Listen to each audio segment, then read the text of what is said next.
Shalom y bienvenidos a Vía Hafta Yisrael, una frase hebrea que significa amarás a Israel. Esperamos que se queden con nosotros, ya que nuestro maestro, el Dr. Baruch, nos compartirá una enseñanza expositiva de la Biblia.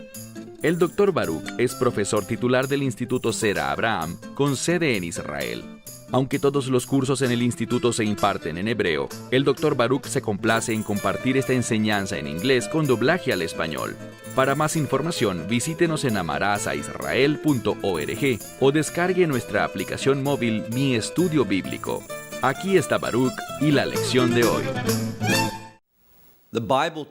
La Biblia enseña que los caminos de Dios no son nuestros caminos y que sus pensamientos no son nuestros pensamientos. En otras palabras, hay una desconexión entre la humanidad y Dios. Y lo que aprendemos es que solo a través de la redención, solo tras recibir al Espíritu Santo en nuestra vida, es que podemos tener la posibilidad de escuchar a Dios y el poder de obedecerlo. Ahora estamos estudiando el libro de Génesis. La semana pasada llegamos hasta el capítulo 4, verso 7, y quiero reanudar la lección de hoy en ese mismo sitio. Si tienen a mano sus Biblias, que espero que sea así, busquen conmigo Génesis capítulo 4, verso 7. Para comprender lo que se nos revela en este pasaje, debemos recordar algo: que el primer hombre y la primera mujer pecaron en el jardín y en consecuencia, ellos entendieron su culpabilidad ante Dios e intentaron responder a ese pecado cubriendo su vergüenza. En la Escritura usamos la palabra desnudez, y lo hicieron cosiendo unas hojas de higuera. Pero más adelante vimos algo de lo que ya hablamos. Dios vio eso como algo inadecuado, insuficiente, y Él los vistió con pieles de animales. ¿Por qué eso es importante? Porque para tener esas pieles fue necesario derramar sangre. Así que vemos que hay un principio. El derramamiento de sangre es un requisito para cubrir nuestros pecados. Esa acción de cubrir se conoce como expiación. Pero hay algo mejor que la expiación y es la redención. La redención elimina totalmente el pecado, mientras que la expiación solo lo cubre y mantiene alejado el juicio de Dios, pero no elimina la necesidad del juicio de Dios. Eso es algo que debemos recordar a lo largo de nuestro estudio del libro de Génesis, porque ese principio se enseña y se desarrolla una y otra vez. Vemos en este pasaje de la Escritura que Caín está disgustado, porque su ofrenda, por no tener sangre, por no provenir de un animal sino de la vegetación, Dios no la recibió, y se usó la expresión su semblante decayó. Literalmente su rostro decayó. Estaba decepcionado, estaba cabizbajo, y en lugar de ver qué cambios podía hacer en su vida para agradar a Dios y ser aceptable ante Él, ¿qué hizo? Recuerden que el pecado está operando en la creación debido a ese primer pecado de Adán ve Java, Adán y Eva. Y vemos que el orgullo, los celos y el deseo de hacer más que los demás, todas esas cosas estaban activas y en funcionamiento dentro de la vida de Caín. ¿Y por qué es tan crucial que entendamos eso? Debemos ver que esas cosas son consecuencia del pecado, y si no nos ocupamos del pecado debidamente, eso se manifestará de forma desagradable y desastrosa. ¿Por qué lo digo? Veamos el verso 7. Dios está hablándole a Caín en medio de su disgusto y su desánimo por haber sido rechazado por Dios, y le dijo: ciertamente, si haces lo bueno, aquí aparece la palabra bueno, pero en forma verbal. Si haces lo que es bueno. Y algunas Biblias traducen esto, y no tiene nada de malo, con la palabra correcto. pero no debe relacionarse con la noción de rectitud o apropiado, sino con la palabra bueno. Y hemos aprendido en numerosas ocasiones que el concepto bíblico de bueno está relacionado con la voluntad de Dios. Así que sería mejor traducirlo como si haces la voluntad de Dios, entonces algo se producirá. Dice seet. Y esta palabra significa elevar, o en este caso ser recibido o ser aceptado. Así que Dios le estaba diciendo, si haces mi voluntad, yo te recibiré, yo aceptaré tu ofrenda. Pero si no, dice aquí, si no haces lo bueno, si no haces mi voluntad, entonces hay una consecuencia. Pero antes de ver la consecuencia, podemos decir algo. Siempre habrá una consecuencia, sin importar que hagamos lo bueno o lo malo, siempre habrá una consecuencia. Dios es un Dios que responde. Nunca está ignorando lo que pasa, siempre responde. Entonces Él dice, si haces lo malo, si no haces mi voluntad, si no haces bien, a la puerta, el pecado. Y la palabra para yacer a la puerta es la misma que vemos en el libro de Salmos, en el Salmo 23, donde dice que Él nos hace yacer en verdes pastos. Tiene que ver con un posicionamiento. Pero aquí se habla de un posicionamiento en el que el pecado puede ir en contra de nosotros. Así que, cuando haces lo que está en contra de la voluntad de Dios, eso posiciona al pecado en tu contra, para llevar a cabo su deseo en vez de los deseos de Dios. Si haces lo que está en contra de mi voluntad, lo que no es bueno, el pecado está posicionado, acecha a la puerta, y hacia ti Él dirige su deseo, su pasión. Ya habíamos analizado antes esta palabra y se trata de un fuerte deseo. Lo que entendemos es que el pecado dirige su deseo hacia nosotros. El pecado quiere hallarnos. El pecado quiere moverse en nuestras vidas, en nuestro ser, en nuestra existencia, en nuestro comportamiento. Y este es el problema. Cuando hacemos lo que está en la voluntad de Dios, eso pone al pecado lejos de nosotros. Pero cuando hacemos lo que está en contra de la voluntad de Dios, eso posiciona al pecado en nuestra vida de manera que pueda obrar en contra nuestra. Y pronto lo veremos. La última parte de este verso es muy importante. Dice, Ve'ata timshal bo. Es una palabra que significa gobernar. Habíamos comentado que tenía que ver con la palabra gobierno. Así que podríamos decirlo de este modo. Pero tú debes aprender a ejercer autoridad sobre él. Debes aprender a gobernarlo. ¿Y cómo lo hacemos? La respuesta es algo que ya vamos a ver, porque al adentrarnos en la segunda mitad del capítulo 4, hallaremos que se hace un énfasis en el texto sobre la sangre, saber tratar con la sangre correctamente. El problema es que Caín no sabía hacerlo. Él derramó sangre indebidamente y vamos a ver una imagen de eso que no deja lugar a dudas.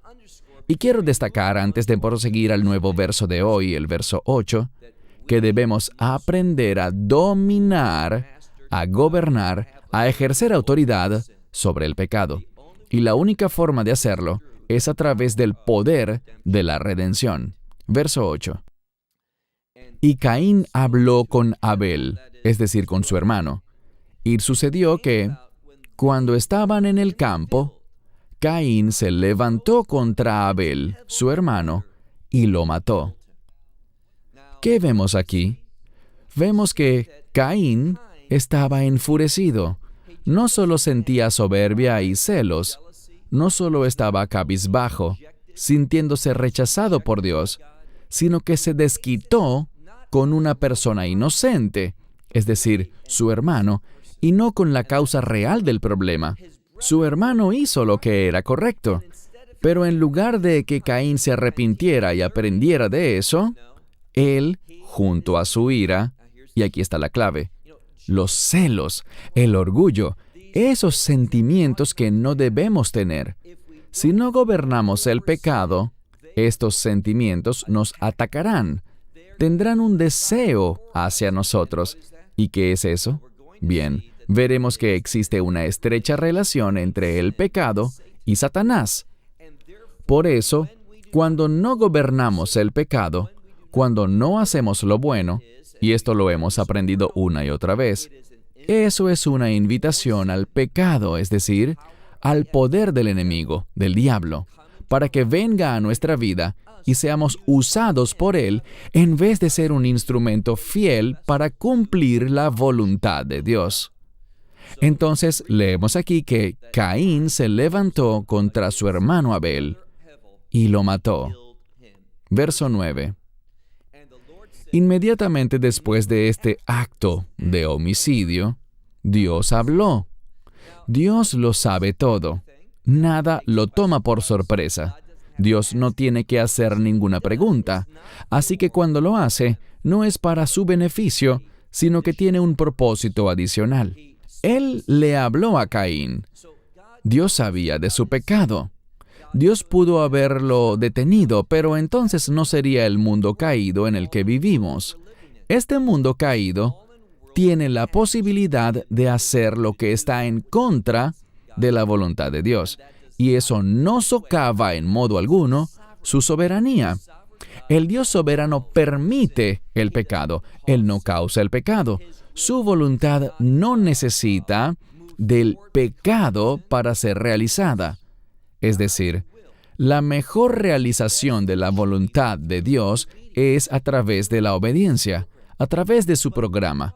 Pero el hecho de que alguien peque no quiere decir que eso vaya a echar por tierra los propósitos y planes de Dios, y que estos finalmente no sean cumplidos. Pero aquel que peca no se beneficiará de eso. Esa es la clave. Dios puede usar el pecado, pero Él prefiere usar la obediencia. Él lidera, Él hace el llamado. Su voluntad es siempre que se obedezca a su palabra, no que se desobedezca a su palabra. Pero incluso cuando desobedecemos, eso no significa que en última instancia, y eso es clave, en última instancia, la voluntad de Dios no vaya a cumplirse.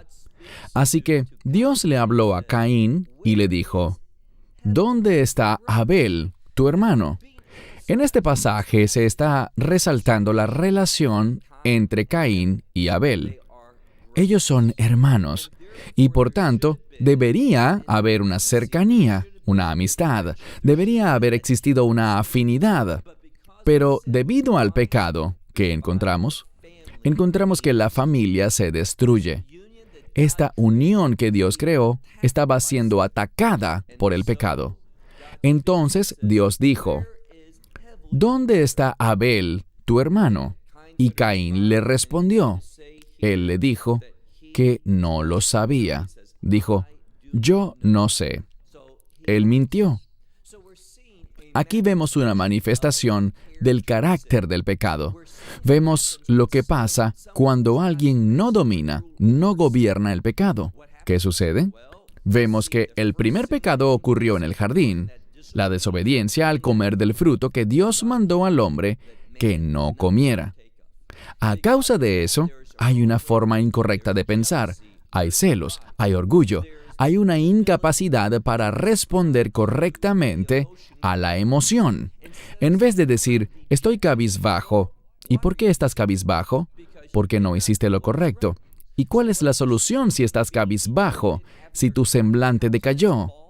Arrepentirte y hacer lo bueno. Eso es lo que Dios dijo en el verso 7. Y al hacerlo, el arrepentimiento te enseñará a gobernar el pecado. Pero si no lo hacemos, dejaremos que esos sentimientos de envidia, de orgullo y de desánimo no solo se manifiesten a través de una mala forma de pensar, sino en un mal comportamiento. Y eso fue lo que hizo Caín.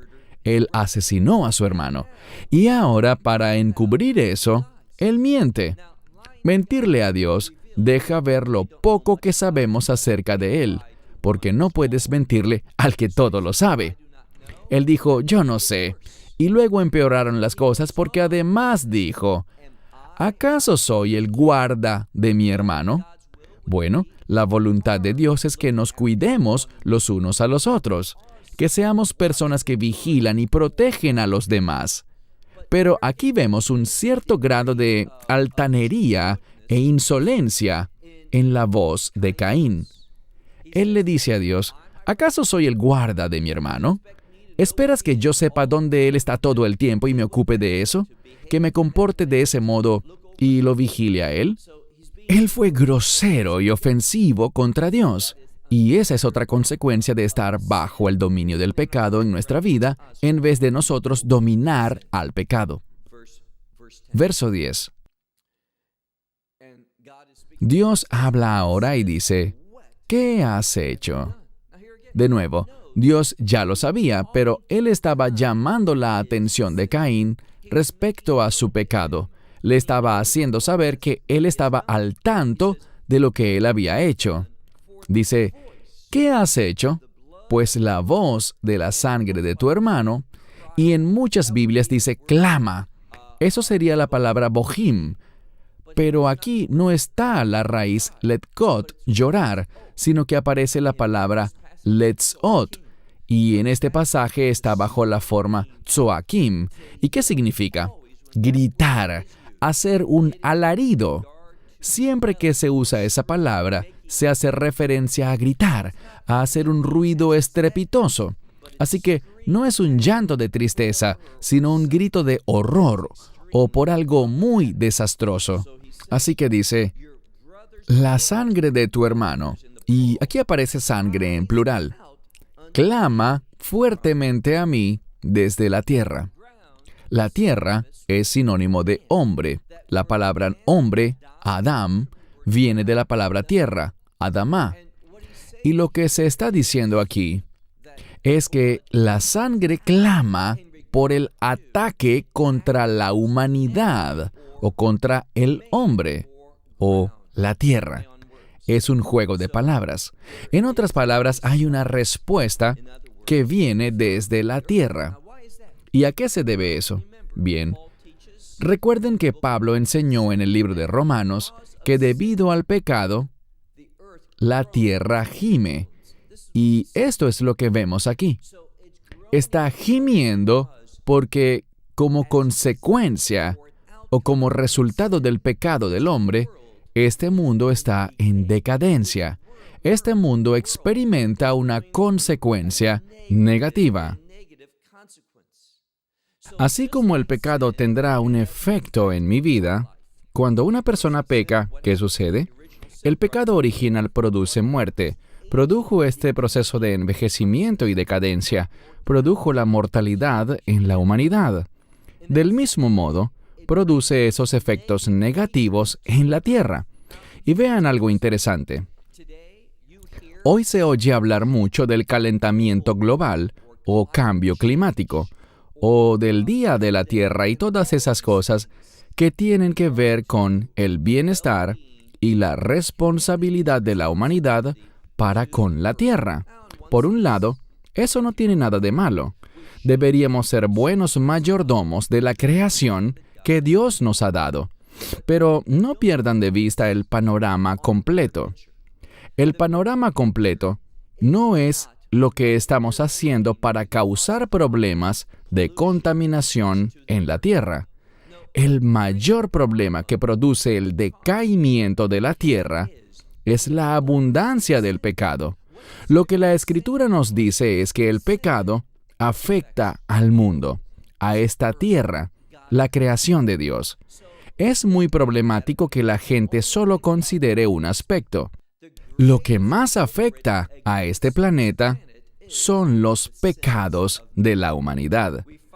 Vemos que aquí no dice que la tierra clama por la contaminación o por el calentamiento global. No, la tierra clama por la sangre derramada por causa de un pecado. Verso 11. Y ahora, es decir, como resultado de esto, Dios aún le hablaba a Caín por su pecado, y la tierra estaba haciendo reflejo de eso, y clamando por eso. Dice, y ahora maldito seas tú lejos de la tierra. Aquí él hablaba de un cambio de lugar, pero noten la palabra maldito. Si miramos en el capítulo 3, lo que Dios le dijo a la serpiente por haber tentado a la mujer, porque la serpiente fue el origen del pecado, ¿qué sabemos? Dios maldijo a la serpiente. La serpiente pasó a ser una maldición. Aquí se usa la misma palabra para mostrar la conexión, para ver que Satanás está en este pasaje también causando el pecado. Y la misma consecuencia que se le impuso a la serpiente, ahora se le impone a Caín. Dice, ahora maldito seas tú, lejos de la tierra que abrió su boca para recibir la sangre de tu hermano por tu mano. La tierra está en lo cierto. La tierra recibe esa sangre que Caín derramó. Y esto muestra una desconexión. Podemos aprender de la tierra. La tierra clama, la tierra anhela el resultado de la redención. ¿Dónde está el resultado de la redención? En el reino de Dios. Sabemos que existirá un nuevo cielo y una nueva tierra, y eso es maravilloso. Eso es una expresión, una frase análoga al establecimiento de la Nueva Jerusalén, la forma final del reino. Así que actualmente no oímos a la tierra con nuestros oídos, pero la tierra clama por redención, por el resultado de la redención, el reino. Les haré una pregunta. ¿Eso te describe a ti? ¿Tú clamas por redención? ¿Quieres ver el resultado? ¿Quieres que el reino sea una realidad? Muchos seres humanos no quieren eso. Muchos creyentes no quieren eso. Estamos demasiado inmersos en este mundo y el mundo sabe que está caído, que será destruido y que se transformará en un nuevo cielo y en una nueva tierra. Eso es lo que el planeta quiere. Ojalá nosotros lo querramos también. Leamos el verso 12. Tú trabajarás la tierra.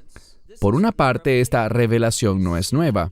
Vimos que en el jardín, Dios mandó a Adán a trabajar la tierra. También vimos en el capítulo 3 que, como consecuencia del pecado, Él deberá trabajar la tierra, pero la tierra será muy distinta. Anteriormente, la tierra era una incubadora que generaba abundancia. La vida brotaba. Antes que Él tuviera que trabajar la tierra, se trataba sobre todo de una poda, de tomar los frutos, de poner en orden las cosas. Pero ahora, debido al pecado, tendremos que sembrar y cosechar y preocuparnos por el estado de los suelos. Habrá hambrunas y sequías. Además, vemos otra cosa. Esta es una verdad muy importante. En el verso 12 dice, y la tierra no seguirá dándote su coaj. Coaj es fuerza. No te dará su coaj, su fuerza. Así que se está produciendo un cambio. Piensen en lo inmensa que es la tierra. Vemos muchas cosas que demuestran la fuerza de lo que el mundo llama la madre naturaleza. Es decir, la tierra es poderosa. Hay volcanes, hay olas muy fuertes, hay tormentas, muchas cosas que ponen de manifiesto que la fuerza de la tierra es grande. Anteriormente, ese poder iba a ser aprovechado y utilizado por nosotros, pero ahora muchas veces la tierra trabaja en contra nuestra. Su fuerza no es para nosotros, sino contra nosotros. Y tratamos de utilizarla con mucho trabajo, con mucho esfuerzo, para sacar beneficio. Lo segundo que podemos deducir es que habrá una disminución en los nutrientes, podríamos decir, de la tierra. Y eso lo vemos. En vez de que la tierra esté dando y proveyendo en forma continua, vemos que hay un deterioro. A veces debemos dejar que la tierra descanse. A veces tenemos que sembrar en otros lugares y usar fertilizantes y otras sustancias químicas para que la tierra dé fruto. Todo lo que la Escritura está explicando sobre la tierra, como consecuencia del pecado, es cierto hoy en día. La ciencia está tratando de revertir eso, pero no ha tenido mucho éxito. Verso 12. Ahora vemos una consecuencia personal respecto al pecado de Caín. Dice, na-ve-nad. Dos palabras similares. La primera significa algo como tambalearse, oscilar o moverse. Lo que quiere decir es que como consecuencia de ese pecado, Caín tendrá que desplazarse, y la siguiente palabra, nod, quiere decir vagar. Él andará errante, irá de un lugar a otro, estará moviéndose. ¿Qué nos ilustra eso? Bueno, los sabios dicen que no tendrá estabilidad. Él no hallará lo que anda buscando en su lugar de ubicación. Así que se moverá de un lugar a otro, de una cosa a la otra, intentando hallar lo que busca. Él vivirá una vida de inestabilidad. Dice aquí, andarás moviéndote y un errante serás en la tierra. Verso 13. Y Caín le dijo al Señor, grande es mi iniquidad para soportarla. Es demasiado grande. Él estaba diciendo, este castigo es más de lo que puedo soportar. ¿Y saben qué? Tenía razón, porque al final el castigo traerá la muerte. Él no encontrará la solución en la tierra. Veremos un anticipo, una descripción, una pista respecto a esa solución antes de concluir la lección de hoy. Pero él tenía razón. Él no iba a encontrar redención en su vida. Verso 14. He aquí que me has echado hoy de la faz de la tierra. Lo que él estaba diciéndole a Dios es lo siguiente. Al final, me iré de este planeta. No estaré aquí para siempre. Yo iré a otro lugar. Y tenía razón. Al final, él iría ¿a dónde? Él iría al Sheol. Todo esto es para darnos una revelación sobre el destino del hombre sin la redención. Dejaremos este planeta. ¿Y por qué eso es importante? Bueno, cuando leemos Génesis capítulos 1 y 2, vemos que el mundo fue creado, y me refiero sobre todo a la tierra, para darnos provisión. Vemos una conexión entre la creación y la vida. Así que Él está dejando esta creación, donde Dios lo había puesto, y primero fue el jardín, y luego fue echado de este lugar donde Él estuvo después. Está siendo expulsado de este mundo, de esta tierra. Y Él sabía lo desastroso que eso era, lo desastroso que eso sería para Él en cuanto a la eternidad. Así que dice, me has echado hoy de la faz de la tierra, o del suelo, y delante de ti yo esconderé, es la palabra ocultar, mi rostro. Él dice aquí, yo me esconderé delante de tu rostro, no tendré intimidad contigo. No tendré una relación contigo, pues andaré en movimiento y seré un errante en la tierra. Estaré buscando a Dios y no lo encontraré. Lo buscaré, iré de un lugar a otro, y nuevamente Él no estará conmigo. Sigamos leyendo. Caín sigue hablando y dice, y sucederá que cualquiera que me halle, me matará. Aquí él estaba diciendo que otros, y estamos hablando de la familia de Adán y Java, Adán y Eva. Es algo razonable. Ha pasado mucho tiempo y tuvieron otros hijos. Y él dijo, yo he dado una descripción visible, un resultado del pecado. he matado a alguien. Y noten el resultado de eso. Él dijo, debido a esto, ellos querrán una retribución. Ellos querrán venganza. ¿Por qué uso esa palabra?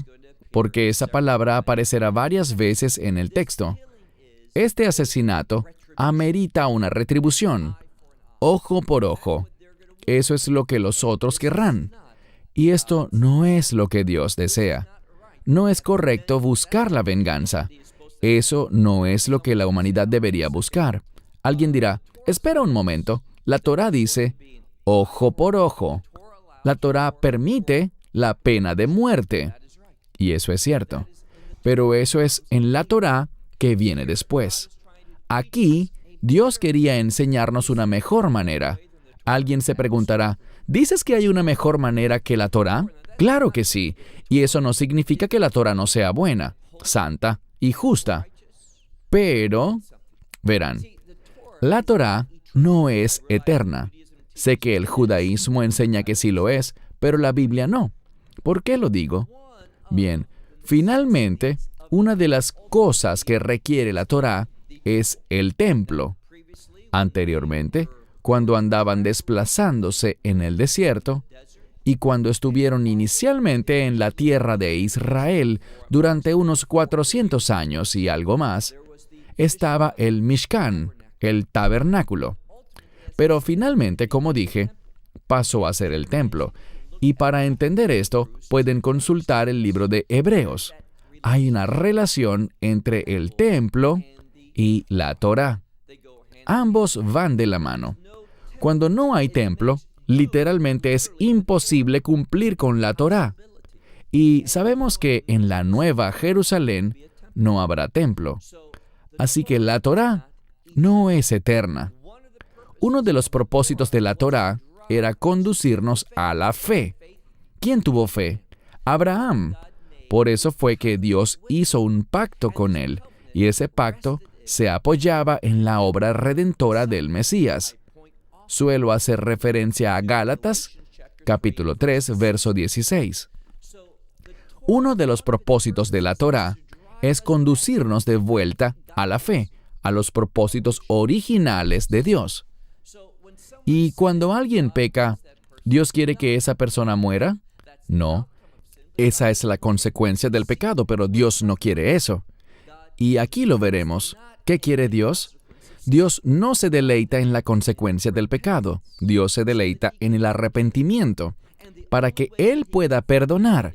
Y la única manera en que Él puede perdonar es a través de la redención. Y todo esto se verá reflejado en este pasaje. Pasemos ahora al verso 15. Y el Señor le dijo a él, por tanto, cualquiera que mate a Caín, dice Shivatayim, 7 veces, la venganza recaerá sobre él 7 veces. Esa es quizás la mejor manera de traducirlo. Recuerden esto, porque volverá a salir a colación en un futuro. Aquí tenemos una situación en la que la venganza de Dios recaerá sobre aquel que mate a Caín, quien era un asesino, y eso significa que no es la voluntad de Dios que alguien exija retribución y mate a Caín. Esa no es la voluntad de Dios, aunque Caín sea un asesino. ¿A qué apunta esto? A la redención como la eliminación de la culpa del pecado. Eso es lo que trata de enseñarnos. Y el Señor puso sobre Caín una ot, es decir, una marca. Pero esta palabra también significa señal o un milagro, pero esta es la clave. Y creo que hablamos de esto anteriormente en nuestro estudio del libro de Génesis. La palabra ot es una señal milagrosa que solo Dios puede hacer. Así que Dios iba a poner una marca milagrosamente sobre Caín que cumpliría una función. Leamos. Y el Señor puso sobre Caín una marca, y luego aparecen las palabras Levilti Hakot, que hacía imposible agredirlo, golpearlo, para todos los que lo hallaran. Es decir, que hay una extensión de esto. a todo el que lo hallara, a todo el que le molestara lo sucedido y quisiera vengarse, Dios le dice, no podrás tomar acción sobre Caín. ¿Por qué? Porque Dios no quería que se iniciara una reacción en cadena por el pecado. Dios no se deleita porque mi pecado ocasione otro pecado. Yo peco contra ti, tú pecas contra mí, tú pecas contra otro, y lo que hay es más y más pecado que ocasiona aún más pecado. Eso no es lo que Dios quiere. Dios no quiere retribución, Él quiere redención. Y eso es lo que este pasaje nos enseñará en breve. Pasemos al verso 16. Y Caín partió de delante del Señor y habitó en la tierra de Nod. La palabra Nod viene de ese mismo término que significa vagar. Dios dijo, andarás como un errante, y él se va a vivir en la tierra del errante. Como les había dicho antes, él no tendría estabilidad. ¿Qué nos enseña esto? Cuando no tenemos intimidad con Dios, cuando sacamos a Dios de nuestras vidas, tendremos inestabilidad. Estaremos moviéndonos de un lado a otro, y por eso dice aquí que él habita en la tierra de Nod, la cual, dice aquí, está al oriente del Edén. El oriente se suele asociar con el juicio de Dios, así que no está experimentando el Edén, sino que está recibiendo el juicio en lugar del Edén, que es el paraíso. Edén viene de una palabra que significa placer, o algo que adorna, algo que es bonito. Verso 17. Y Caín conoció a su esposa, y la gente se pregunta, ¿de dónde salió esa mujer? Bueno, esa era su hermana. Y la gente dice, eso es una violación de la Torá. En aquel momento la Torá no estaba en vigor. La Torá no había sido recibida. Y no vemos problema en que Caín tuviera relaciones con su hermana, pues se les había dicho que fueran fecundos y se multiplicaran. Así que, aun cuando él era un pecador, él iba a intentar cumplir la voluntad de Dios y obedecerle. Dice que él partió de delante del Señor, habitó en la tierra de Nod, al oriente del Edén, conoció a su esposa y ella concibió y dio a luz a Hanoc. Hanoc es su hijo. Y luego dice, y sucedió que él edificó una ciudad. ¿Quién es el sujeto de este verbo? Por el contexto es nuevamente Caín. Él tenía una familia y construyó una ciudad. Él construyó un lugar donde su familia pudiera habitar. ¿Y cómo la llamó? Él llamó la ciudad según el nombre de su hijo, Hanoc. Aquí vemos que hay una progresión. Él está preocupado por su descendencia, porque su hijo tenga un lugar donde vivir. Él está demostrando cosas relacionadas con los propósitos y planes de Dios. A Dios le preocupa dónde habitamos. Dios provee. Y estas cosas se ven ejemplificadas en Caín. Asimismo, leemos en el verso 18, y a Hanoc le nació Irad, e Irad engendró a Mehujael, y Mehijael engendró a Metushael. No sé qué tan importante sea esto, pero en hebreo, y esto no se ve en el texto en español, el que le nació a Irad primero se llamó Mehujael, pero luego dice que Mehijael engendró a Metushael. Hay un cambio en la forma en la que se escribía ese nombre. ¿Qué podemos aprender de esto?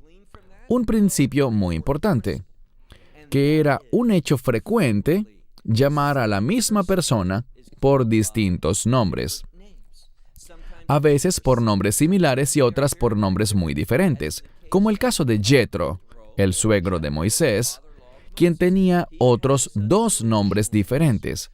Los nombres pueden ser modificados o cambiados por diversas razones. ¿Qué otra cosa tenemos aquí? Bien, vemos que Mejillael engendró a Metushael y Metushael engendró a Lamech. Estamos viendo una progresión. Han pasado muchas generaciones, pero aún falta saber más de la familia. Y lo que veremos es que Adán y Java, Adán y Eva, aún estaban teniendo hijos, aparte de los que estaban también teniendo sus hijos y nietos. ¿Por qué? ¿Cuál era la voluntad de Dios? Que la tierra se llenase, que esta familia fuese fecunda y se multiplicara. Y estamos viendo una muestra de esto. Pasemos ahora al verso 19. Estamos hablando de Lamech. Él tomó 2 esposas. El nombre de una fue Adá y el nombre de la otra, Zila. Vemos que el hombre estaba improvisando de una manera que traspasaba las instrucciones de Dios. ¿Qué quiero decir? Que Dios creó una mujer para un hombre. Eso fue lo que Dios hizo al crear a Java para Adán. Pero ahora, Lamech estaba tomando 2 esposas. Si consultan los comentaristas rabínicos al respecto, verán que estas eran las costumbres de las naciones y no las del pueblo de Dios. Así que vemos un problema. Él tomó 2 esposas y aquí están sus nombres. Leamos ahora el verso 20. Y Adá dio a luz a Yabal, y él fue el padre de los que habitan en tiendas y crían ganado, o que tienen rebaños, podríamos decir. Así que ese fue el primero, y la palabra ogel, tienda, tiene que ver con una estructura temporal. En lugar de lo que habíamos visto antes, los que habitaban en una ciudad. Eso fue lo que hizo Caín. Él construyó una ciudad para Hanoc, para su familia. Pero ahora, como consecuencia, recuerden las 2 esposas. Vemos que en lugar de quedarse en un solo sitio, como Hanoc, encontramos que éste habita en tiendas y anda cambiando de sitio. Nos damos cuenta de que esta es una consecuencia del pecado. Esto nos ilustra algo para educar al lector. Él habitaba en tiendas y criaba ganado. Él hacía eso como oficio. Alguien dirá, pero Abel no hacía eso también. Eso es verdad. Pero la idea aquí es que en lugar de hacerlo para ofrecérselo a Dios, él lo hacía para ganarse la vida, para la venta. Esta palabra que se usa aquí describe un oficio. Se suponía que tuviéramos autoridad sobre el reino animal porque era nuestra responsabilidad cuidar de ellos. ¿Y ellos qué hacían?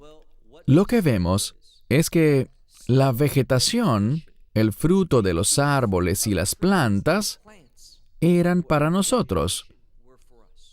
Pero ahora esto nos muestra algo diferente, que los animales eran vendidos, y eso nos anticipa un oficio, una profesión. Esto es crucial. Volveremos a mencionarlo dentro de algunas semanas. Bien, sigamos leyendo. Verso 21. El nombre de su hermano era Yuval, y él fue el padre de todos los que tocan el quinor y el ugav. Estos son instrumentos musicales. Ahora, no solo está el oficio o la profesión del que cría ganado, sino también un músico. Alguien diría trabajo y placer, trabajo y recreación, apareciendo ahora dentro de la creación. Verso 22. Y Zila también dio a luz a Tubal Caín, y él era afilador de todas las cosas que están hechas de bronce y de hierro. Si nos remontamos bien atrás, había ese oficio del que afilaba, o también podríamos decir que moldeaba el bronce y el hierro. Y las hermanas de Tubal Caín, continuamos leyendo, su hermana era Naamá. Ahora, no solo vemos los hermanos, sino también las hermanas haciendo su aparición, Obviamente es de allí que provenían estas mujeres. Es una revelación progresiva que nos muestra algo. Dice, Veajot, la hermana de Tubal Caín. La primera vez lo dije mal, no es hermanas en plural, es en singular. La hermana era Naamá, verso 23. Y Lemech, y otra vez vemos una modificación en el nombre, dijo a sus esposas, Adá y Silá, oigan mi voz, oh mujeres de Lemech, y escuchen mis palabras. Un hombre he matado. Ahora, él ha matado a alguien. ¿No fue eso lo que hizo Caín? Bueno, es distinto. Dice, lo maté porque él me hirió. Y un hombre joven, es la palabra yeled, un muchacho. No se sabe bien la edad. En muchas traducciones dice, un muchacho que me golpeó. Hice lo mismo, pero lo hice por una razón distinta, en defensa propia. Porque él me estaba hiriendo y me estaba golpeando, yo me defendí. Y dice, en este caso, si 7 veces Caín ha de ser vengado, para Lemech será 70 veces 7. De aquí podemos aprender esto. Si Dios no permitió que alguien se vengara de Caín por haber matado, y el que lo hiciese, eso recaería 7 veces sobre él. Ahora, como alguien mató a otro en defensa propia, habrá más venganza. Dios no quiere que haya ningún asesinato, ni tampoco quiere que se tome venganza sobre aquellos que han pecado. ¿Por qué? Porque esa venganza no es lo que a Dios le interesa, sino la redención. Ahora veamos el verso 25. El verso 25 nos deja ver la noción de redención por las palabras que se usan. ¿Por qué lo digo? Bien, leamos el verso 25. Y Adán, es decir, el primer hombre, Adán, conoció de nuevo a su esposa. Ahora, ¿quiere decir que desde que nació Caín y Abel, Adán no había vuelto a conocer a su esposa? No es lo que dice. Pero aquí se nos está revelando una continuación de los planes y propósitos de Dios. Dice, él conoció de nuevo a su esposa, y ella dio a luz un hijo, y llamó su nombre, dice aquí, Set, que en hebreo es Shet. ¿Por qué Shet? Por Shat li Elohim, porque Dios me ha provisto, me ha dado. Noten esto. Zerah Aher. Zerah significa literalmente simiente o descendencia. Y como está en masculino, en este caso es otro hijo. Y este hijo va a ilustrar algo. Esto nos va a revelar una verdad bíblica importante. ¿De qué se trata? El contexto aquí es en lugar de. Hay un sustituto y la sustitución es clave para la redención. ¿Por qué lo digo? Porque tú no moriste en la cruz, sino el Mesías. Tú debiste haber muerto en la cruz. Tú debiste haber sufrido el castigo por el pecado finalmente. Pero no fue así, o no era necesario, gracias a la provisión de Dios. Dios proveyó a Set un hijo, un Zerah, otro hijo, en lugar de Abel, porque Caín lo había matado. Aquí vemos en el lenguaje bíblico que Dios está diciendo con toda intención, aquí hay una solución. Yo voy a dar la solución para la consecuencia del pecado. Esto es a lo que Dios se refería. Pasemos ahora al verso 26. Y a Set también le nació un hijo, y llamó su nombre Enosh. Enosh es una palabra relacionada con el Mesías. De hecho, estas dos palabras, Zerah y Enosh, están relacionadas con el Mesías. Porque si decimos la palabra Zeroah, que es una forma distinta de la palabra Zerah, nos damos cuenta de algo.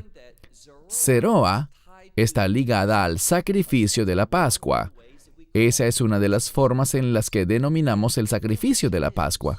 Y Enosh está en un término utilizado por Daniel, Ben Enosh, el Hijo del Hombre.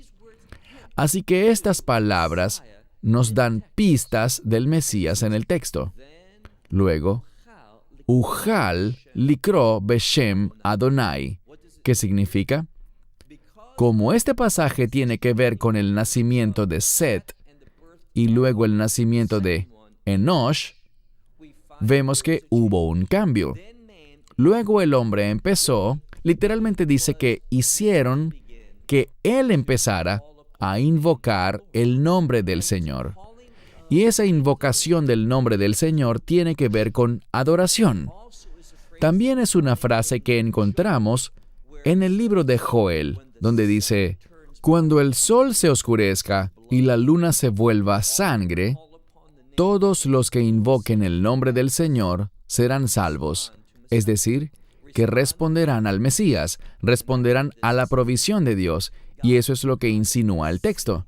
Dios ha provisto una simiente del hombre. Eso es lo que significa Zerah Enosh, la simiente del hombre. ¿Y qué hará esa simiente? Él es un sustituto del primer Adán. ¿Por qué el primer Adán? El primer Adán trajo el pecado. El segundo Adán va a traer redención. Así que todo esto está reflejado en el texto. Es un remis. Remis en hebreo significa pista. Es una pista de lo que Dios hará al llevar a cabo su plan de redención. A lo largo del libro de Génesis aparece una y otra vez el modo en que Dios se mueve para revelar lo que Él quiere hacer. Traer redención a tu vida y a la mía a través de Zerah Ajer, una simiente diferente. Verán, la simiente de Adán fue contaminada por el pecado. Y por eso, Zerah Abraham, la simiente de Abraham, el Mesías, vendría a este mundo de manera muy singular. Él no sería concebido con la simiente del hombre, sino por el Espíritu Santo, para que pudiera producir el resultado de la redención. Bien, nos detendremos aquí. Hasta la próxima semana cuando empezaremos el capítulo 5. Gracias por ver este video y esperamos con ansias la próxima lección. Esperamos que te hayas edificado con el mensaje de hoy y lo compartas con otros. Te invitamos a seguir nuestros estudios cada semana por este canal y por el portal de YouTube de Amarás a Israel. También puedes descargar nuestra aplicación móvil gratuita, Mi Estudio Bíblico. Finalmente, para obtener más información sobre nosotros, visita nuestra web amarasaisrael.org, donde encontrarás otras conferencias de Baruch en audio, video y texto. Hasta el próximo programa. Que el Señor te bendiga en Yeshua HaMashiach, Jesús el Mesías, mientras caminas con Él. Shalom desde Israel.